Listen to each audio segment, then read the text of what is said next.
안녕하세요. 이번 시간에는 고려 정기 대외 전쟁에 관해 배워보도록 하겠습니다. 교과서는 29페이지를 펴주면 됩니다.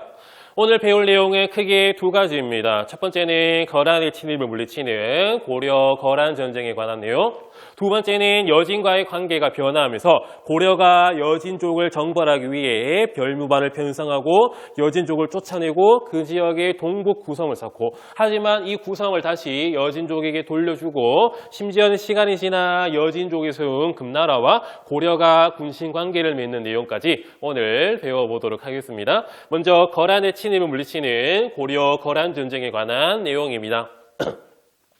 자, 여기 10세기가 되면 동아시아 정세가 변화하게 됩니다. 당시 중국 중원을 차지하고 있던 통일 왕조가 송나라였고요. 송나라가 있을 때 북쪽에는 유목민족이었던 거란족이 세운 요나라가 있었는데 송과 요의 대립이 전개되고 있었습니다. 자, 그러면 거란족은 중국 중원 땅으로 들어가기 위해 송과의 전쟁을 치러야 되는데요. 이렇게 송과 전쟁을 하기 앞서 우리 고려를 먼저 치게 됩니다. 그 이유를 간단하게 지도 한번 그려보고 설명해 보도록 하겠습니다. 자, 앞서 말했듯이 중국 중원에는 송나라가 있었고요. 북방에는 이러한 거란족이 세운 요나라가 있었고, 우리 한반도에는 고려가 있었습니다. 자, 그러면 요나라가 송을 치기 앞서 가지고 우리나라를 먼저 친 이유는 후방 안정을 위해서였습니다. 왜냐하면 송과 고려가 사이가 좋았기 때문에 거란족 즉 요나라가 송을 치고 있을 때 후방에서 고려가 요나라를 치게 되면 요나라의 병사들은 대부분 송과의 전쟁에 투입이 되었기 때문에 즉 거란은 상당히 위험한 상황에 처하게 됩니다. 그에 따라 가지고 고려를 먼저 박살내서 전쟁 못하는 상태로 만들고 이 송나라로 들어가기 위해 우리 고려를 먼저 치고요. 그리고 이 요나라 즉 거란족이 살았던 북방 지역은 위쪽 남부의 지역보다는 식량 생산력이 상당히 떨어졌습니다. 장기전에 이런 전쟁을 위해서 우리 고려를 항복시키면 고려의 물자를 거란족이 받고 전쟁에 나설 수 있는 보급품으로 쓸 수 있기 때문에 보급기지로 삼기 위해 또 후방 안정을 위해서 우리 고려를 먼저 치게 되는데, 이러한 전쟁을 고려 거란 전쟁이라고 합니다. 자, 그러면 전체적으로 크게 세 차례 정도 전개가 되게 되는데요. 첫 번째가 1차 침입인 993년입니다. 1차 침입 때는 거란의 소손영이라고 하는 총사령관이 등장하는데요. 이 거란의 소손영이 우리 고려 조정에다가 위협의 편지를 보내게 됩니다. 야, 우리 거란족은 80만 대군을 이끌고 왔다. 그러니 고려, 우리 거란 절대 못 이긴다. 그러니까 우리에게 항복해라 라고 요구를 하고 위협을 하게 되니까 우리 고려 조정이 깜짝 뒤집히게 됩니다. 그에 따라 가지고 고려 조정에는 두 가지의 의견이 나눠지게 되거든요. 첫 번째 의견은 야, 우리 고려 절대 거란 못 이긴다라고 하는 항복론가, 항복을 하자라는 항복론가. 야, 그냥 항복하면 거란이 받아주겠냐. 땅이라도 한량에서 땅이라도 떼줘서 항복하자라고 하는 할지론. 어쨌든 항복을 하는데 그냥 항복할지 땅을 떼주고 항복할지 이 두 개의 의견으로 우리 고려 조정이 다 나눠지고 있었거든요. 이런 상황 속에서 소선영이 더욱더 우리 고려 조정을 위협하기 위해서 우리 고려의 작은 성을 공격하게 되는데, 그런데 거란족이 우리 고려의 작은 성을 함락하지 못합니다. 이때 서희가 이 소선영 80만 대군 구라다, 뻥이다. 얘들은 아주 작은 군대로 우리 고려를 지금 위협하고 있다. 어쨌든 전쟁의 위기 상황이니까 이 우리 서희, 즉 고려가 이 거란을 자존심만 조금 잘 세워주면 얘들은 그냥 퇴각할 거다라고 생각을 해서 서희가 소선영과 만나서 직접 외교 담판을 벌이게 됩니다.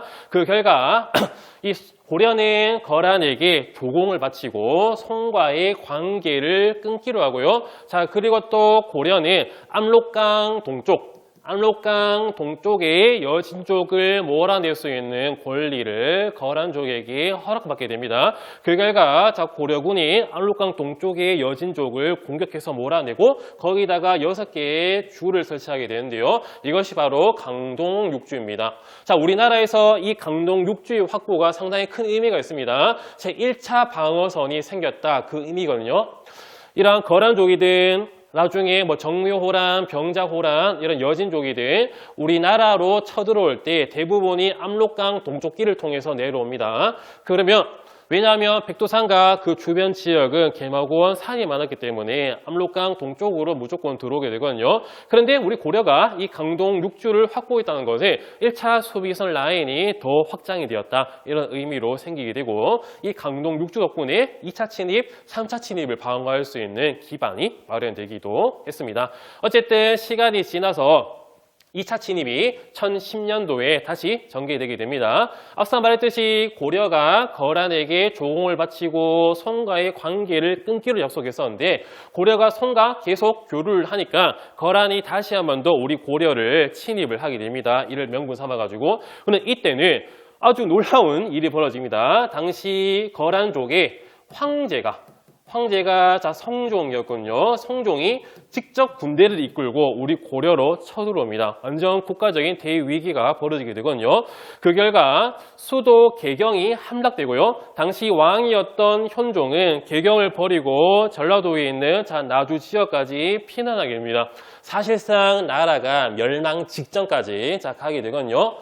여기서 피난 갔던 현종도 상당히 험난한 피난 생활을 하게 됩니다.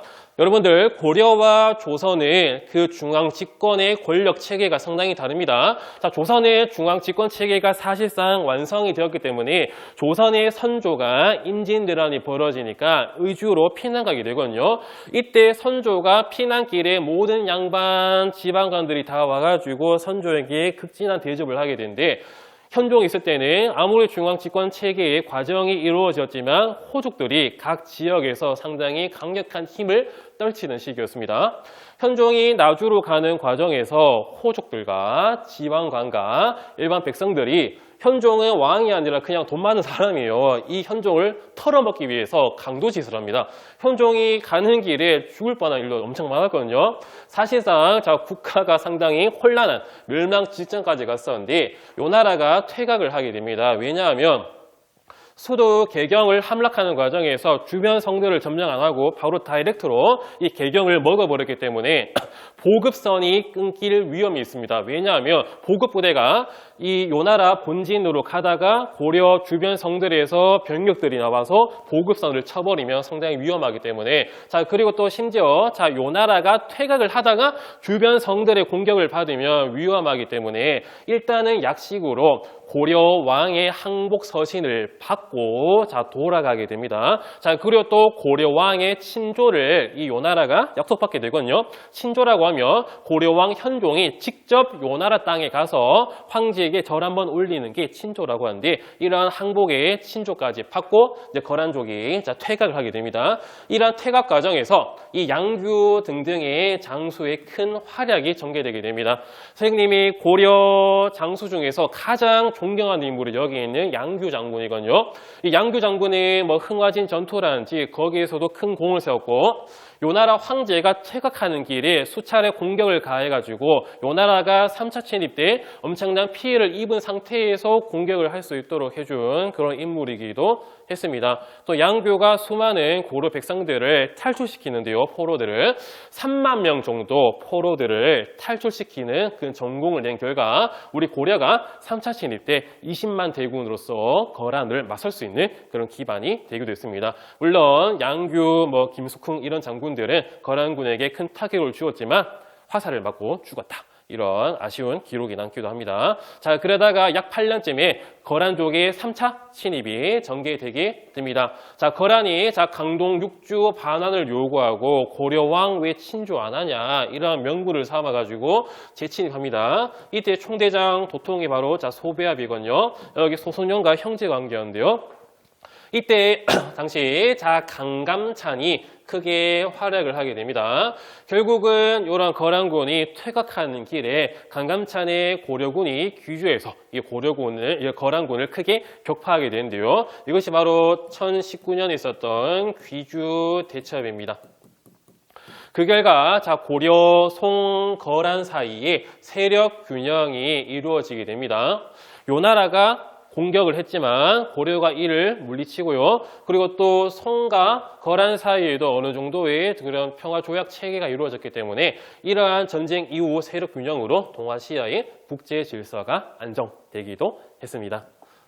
자, 이렇듯 1차, 2차, 3차 침대 맞고요. 그 다음에는 사료의 내용을 통해서 강동 6주를 개척하는 서희의 외교 담판을 보도록 하겠습니다. 자, 조선시대에 쓰여진 고려 역사에 관한 기록, 고려사에 그 내용이 들어가 있는데요.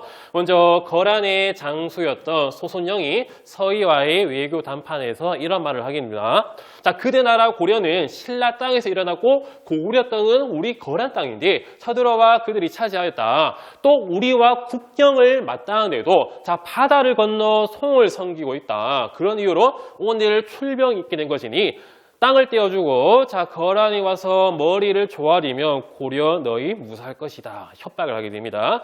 이러한 얘기를 듣고 우리 고려의 서희가 답변을 하게 됩니다. 우리는 고구려를 계승했다. 그래서 나라 이름이 고려이지 않느냐. 땅의 경계를 논한다면 그대 나라의 동경도 다 우리 땅이다. 압록강 유역도 우리 땅인데 자 여진족이 가로막고 있대요. 여진족이 가로막고 있어 바다를 건너기보다 어렵다. 자 여진을 내쫓고 우리 옛 땅을 돌려보내면 어찌 그대의 요구를 따르지 않겠는가. 우리 고려 너희한테 자 조공하겠다. 하지만 조공을 할 수 없다. 왜? 압록강 동쪽에 여기 있는 자, 여진족이 가로막고 있기 때문이다. 자, 그러니까 거란 너희가 우리 압록강 동쪽의 여진족을 우리 고려가 쫓아낼 권리를 허락을 해주면 우리 너희한테 조공할게. 또 성과의 관계도 끊을게. 이런 약속을 하게 됩니다. 그러면 거란 입장에서는 고려가 우리한테 조공한다고 하네. 또 성과의 관계 끊는다고 하네. 좋은 거 아니야 라고 할 수 있고요. 우리 고려는 땅을 넓힐 수 있습니다. 서로 윈윈의 그런 느낌이 나기 때문에 거란족이 여진족을 쫓아낼 수 있는 권리를 허락을 해주고요. 그에 따라 가지고 압록강 동쪽의 여진족을 몰아내고 우리 고려가 강동 6주를 개척하는 그런 계기가 여기 서희의 외교 담판에서 나오기도 했습니다. 서희의 외교 담판 덕에 우리 고려가 거란과의 전쟁에서 수비를 할 수 있는 그 라인이 생겼고 결국은 승리하게 되는 그런 계기가 마련되기도 했습니다. 자, 그 다음에 두 번째는 자 거란에 이어서 여진과의 관계가 변화되는 내용을 보도록 하겠습니다. 또 12세기가 되면 자 여진족이 주변 부족을 통합하면서 그 세력이 강화됩니다. 그에 따라 가지고 우리 고려 밑에 있었던 여진족이 수시로 우리 고려의 땅을 자 공격을 하게 되니까 당시 자 윤관의 고려군이 여진족을 찾지만 번번이 패배합니다. 자, 윤관이 생각하기로 여진족은 기병 중심, 우리 고려군은 보병 중심이니까 우리가 여진족에게 패배한다. 그렇기 때문에 우리 고려군도 기병을 중심으로 한 부대를 길러야 된다라는 건의에 따라 가지고 이 윤관의 건의로 자 별무반이 편성되게 됩니다. 일종의 특수부대입니다. 특별한 무예를 가진 또 무예가 조금 구분되어 있는 부대, 이 별무반이 편성되는데요. 그 안에 주요 부대가 한 3가지 정도가 있습니다. 먼저 기병 중심인 신기군, 그리고 보병 중심인 신보군, 자 그리고 악마들을 항복시키는 항마군, 이에 따라가지고 여기는 승려, 자 스님 부대라고 할 수 있거든요. 이러한 신기군, 신보군, 항마군 등으로 움직이는 자 별무반이 편성되고 이 별무반이 자 여진족을 공격해서 동북의 땅에서 여진족을 또 쫓아내게 됩니다. 이렇게 개척한 땅에다가 우리 고려가 9개의 성을 쌓는데 이것이 바로 자 동북 구성입니다. 하지만 여진족이 자기 근거지를 뺏기게 되니까 이 동북 구성 지역의 땅에 반환을 요구하면서 수시로 계속해서 또 우리 고려 땅을 공격하게 되고 또 동북 구성을 공격하게 됩니다. 더 이상 수비에 힘듦을 느낀 고려가 결국은 이 동북 구성의 땅을 여진족에게 돌려주고 자 여진족은 우리 고려한테 이제 친입 안 하고 조공하실게요 이런 약속을 하게 되거든요. 근데 여기서 자 동북 구성의 위치에 대해서 좀 논란이 있습니다. 여기가 정확히 어딘지 몰라요. 함흥평야인지 아니면 길주 이남인지 자 두만강 유역인지 학자마다 의견이 다르기 때문에 여기에 대해서 다양한 썰이 나오기도 합니다. 자 그러다가 금이 우리 여진족이 세운 자 금나라가 우리 고려에게 군주와 신하관계인 군신관계를 요구를 하게 됩니다. 당시 여진족의 아구다, 즉 아굴타가 금나라라고 하는 왕조를 세우고요. 우리 고려의 형제관계를 먼저 요구했다가 우리 고려가 거부합니다. 자, 그러다가 금나라가 당시 거란족이 세운 요 나라를 멸망시켜요. 그리고 또 금이 우리 고려의 군신관계를 요구합니다. 자, 고려는 쫄죠. 저 금나라가 요 나라 멸망시켰대. 이에 따라서 당시 집권자였던 이자겸이 금나라가 요구한 군신관계 요구를 수용을 하게 되거든요. 이 이자겸은 다음 시간에 나올 인물인데 이자겸이 금나라한테 쫄아서 자기 정권을 유지하기 위해서 이러한 4대 요구, 군신관계 요구를 수용했는지 아니면 국제 정세를 잘 알았던 금나라의 군신관계 요구 거부했다가는 우리 요 나라 꼴난다. 이렇게 뭔가 정치적인 정세를 잘 알았는지 모르지만 어쨌든 이자겸이 이러한 금나라, 여진족이 세운 금나라의 군신관계 요구를 수용했습니다. 자, 이번 시간에는 고려 전기 대외 전쟁에 관한 내용을 봤는데요. 그 전에 여기 있는 사료를 이어서 한번 보도록 하겠습니다. 아까 말했던 금의 4대 요구, 군신관계 요구를 수용하는 내용인데 이자겸과 고려 최대 소드마스터가 말하기로 옛날에 금나라는 작은 나라고 거란과 오리를 섬겼습니다. 하지만 지금 갑자기 강성해져 거란과 송을 멸망시키고 정치적 기반을 굳건히 한과 동시에 군사력을 강화했습니다. 또 우리와 영토가 맞닿아 있으므로 형세가 이들을 섬기지 않으면 사대하지 않으면 안 됩니다. 말하기도 했어요. 옛날에 작은 나라였지만 지금 금나라 엄청 세다. 그러니까 형태상으로도 금나라가 지금 세기 때문에 우리는 이들을 섬겨야 된다. 작은 나라가 큰 나라를 섬기는 것은 선왕의 법도입니다. 라고 하면서 금의 4대 군신관계 요구를 수용했다. 이 내용입니다. 자, 이번 시간에는 고려 전기 대외 전쟁에 관해 봤고요. 다음 시간에는 고려 문벌 사회와 이런 문벌 사회가 흔들리는 이자겸의 난, 묘청의 서경천도 운동 등을 배워보도록 하겠습니다. 이번 수업도 열심히 들어주셔서 감사합니다.